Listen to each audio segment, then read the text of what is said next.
The last 8 months have taught us also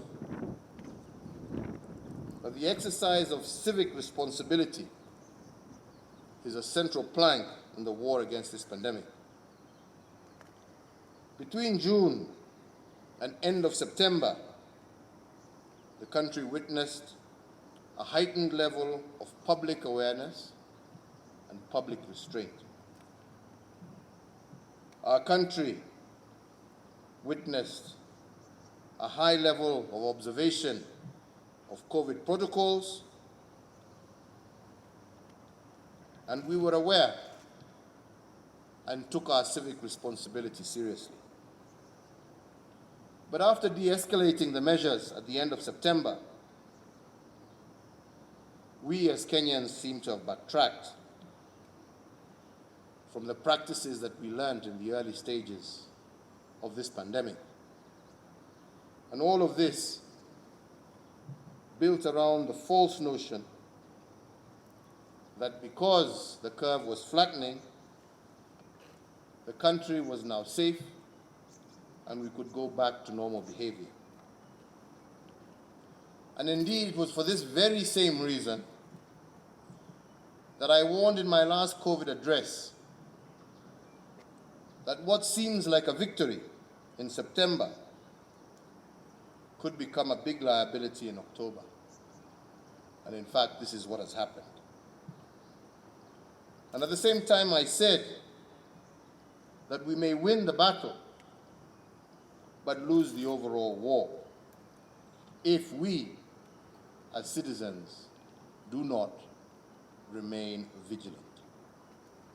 More so,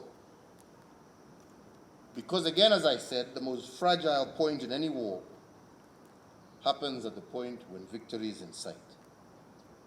And this is why I emphasized that to win the overall war, the citizens have to exercise their civic duty and responsibility, especially in observing the COVID protocols. The third lesson of the last 8 months has also to do with enforcement. Over this period, it cannot be gainsaid that the public has suffered a certain level of COVID fatigue, for lack of a better word. And with this fatigue, public responsiveness to COVID protocols has also greatly reduced. And this has resulted in the overstretching of enforcement agencies, basically reducing their efficacy and their ability to do their job. But I remind you once again, fellow Kenyans, as I mentioned during my 10th COVID address, that the government does not have the ability to police the morality of its citizens. We will double our enforcement efforts, but it is you, the public, that will play the most critical role. You must remember that it is not my government's desire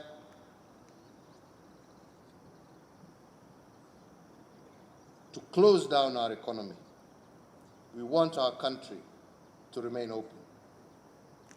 But whether or not we will remain open shall ultimately depend on the public's responsiveness to COVID protocols.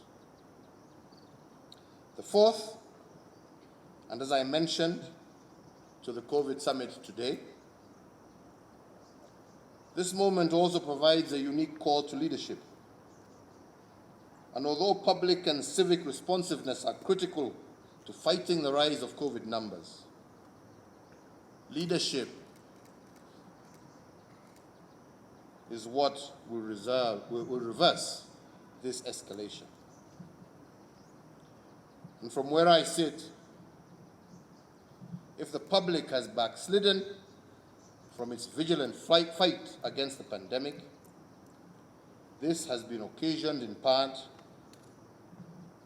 by the diminishing stamina on the part of our leaders, and for us, not leading by example. If the nation is succumbing to the fatigue created by the virus, indeed it is a tragedy if the leaders also give in to the weariness as well. And if the people have fallen short of giving their best this time, we as leaders have also fallen short. And we as leaders this time round have no option but to give our all. We must know the way, go the way, and show our people